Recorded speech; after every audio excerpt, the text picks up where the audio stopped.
Doctor साहब, ये जो सऊदी अरब और ट्रंप का जो माहिदा ने जो माहिदे पे ले गए इन ममालिक को, उसमें आप समझते हैं कि वो कहा तो यही गया है कि इसराइल का फ़लस्तीनी रियासत को तस्लीम किया जाए।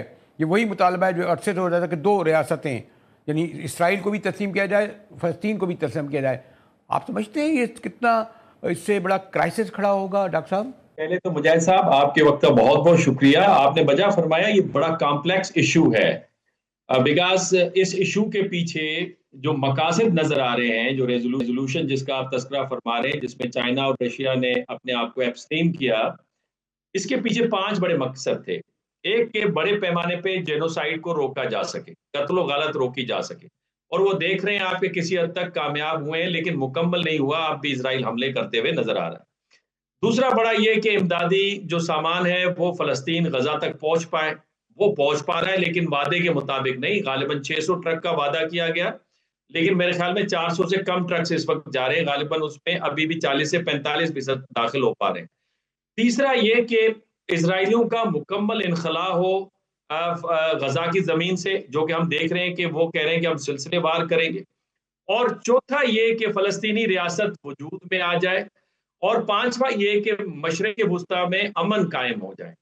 अब अगर इन आप मकासद को सामने रखें तो 2 से 3 मकसद के लिए ये रेजोल्यूशन तस्लीम की गई। लेकिन इससे पहले आपके डिप्टी प्राइम मिनिस्टर और फॉरेन मिनिस्टर साहब ने फरमाया था असेंबली के फ्लोर के ऊपर कि जो हमने ड्राफ्ट दिया था ये वो ड्राफ्ट वो नहीं है। लेकिन अब रशिया और चाइना क्यों पीछे हट रहे हैं? क्या ये रशिया और चाइना की गद्दारी है फलस्तीनी काज से? मैं कहूंगा नहीं। जब इलाके के ममालिक, अरब मुस्लिम ममालिक इस रेजोल्यूशन के पीछे खड़े हो जाएं, तो उनके पास कोई चाराकार नहीं है कि वो इस पे खामोशी अख्तियार करें, न इस पे हाँ करें और न इस पे ना करें। लेकिन जब हमास के रिएक्शन को आप देखते हैं, जिसपे वो कहते हैं कि अगर इंटरनेशनल फोर्स आती है, वो फोर्स हम गैर जानिबदार नहीं समझेंगे, तो इसका मतलब ये कि इसके अंदर स्टिल कॉम्प्लेक्सिटी है। क्या वो इजरायली फोर्स को बाहर निकालेंगे या फिर हमास के साथ लड़ेंगे? असल प्रॉब्लम रियलिस्ट पर्सपेक्टिव से हमास और इजराइल के दरमियान ठीक में है इम्बैलेंस डॉक्टर ऑफ साहब, मुझे पावर। इस डॉक्टर साहब, ये तो अभी खबर आई कि जिस दौरान जेनोसाइड हो रहा था फ़लस्तीनियों का इसराइल के हाथों, यानी हमारे जो यूएई और उर्दन, जॉर्डन और गालिबन अल्जेरिया, यानी बेशतर मुझे मुल्क याद आ रहे हैं, इनके मिलियन डॉलर्स के तिजारत इनके दरमियान जारी रहे। इस दौरान तैयार नहीं रुकी। और बिलवास्ता तौर पर भी थे, लेकिन 5-6 मुल्क आ रहे हैं कि इनकी भी।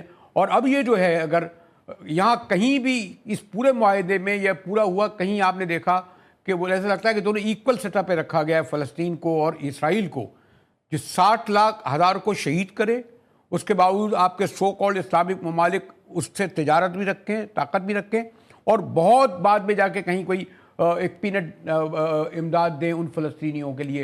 इधर सफाकी है डॉक्टर साहब, इसमें कोई पॉलिटिक्स, इसमें कोई तजिया, कोई तबसरा करते हुए भी अफसोस होता है। मुजाहिद बरेलवी साहब, आपने बजा फरमाया। अब ये तो एक आइडियल सिचुएशन है ना, जिसकी आप बात कर रहे हैं, जलाल भाई बात कर रहे हैं। रियल रियल सिचुएशन क्या है रियल पॉलिटिक में? मुझे आप बताइए कि इन अरब ममालिक में से कोई एक मुल्क या ग्रोह ऐसा तकड़ा है जो अमेरिका को या उसके स्ट्रेटेजिक पार्टनर इसराइल को कंटेन कर पाए? दूसरा सवाल यह है कि क्या ये मुमलिकतें अमेरिका के मरहून मिन्नत नहीं है, जिसके बारे में पिछले दौर हुकूमत में ट्रंप ने कहा था अगर हम हाथ निकालें तो ये 10 दिन भी सरवाइव नहीं करेंगी? तीसरा उनका एजेंडा ये भी है कि वो अपनी इकोनॉमी को डाइवर्सिफाई करना चाहते हैं, खास मुद्दत के बाद तेल के जखायर कम हो जाएंगे। चौथा ये कि उन्हें ये भी डर है कि उनकी आवाम का एक रिएक्शन आएगा और जो उनकी हुकूमतें मुतजलजिल हो सकती हैं अगर फलस्तीन का मसला रिजॉल्व नहीं होता। तो लिहाजा इसी वजह से वो हर एग्रीमेंट को अटैच करते हैं अपना क्लियर पाथ। अब पहले जो स्टेटमेंट थी वो ये कि मुकम्मल फलस्तीन की रियासत का इस्टेब्लिशमेंट। अब वो कहते हैं, जो मोहम्मद बिन सलमान साहब ने इस्तेमाल किया, कि clear path towards the establishment of Palestinian separate state. अब मसला यह है कि ये मैं इसीलिए कह रहा हूं कि ये मसला कॉम्प्लेक्स है। क्यों? पहला नुक्ता इम्बैलेंस ऑफ पावर है बिटवीन इजराइल एंड फलस्तीनियंस।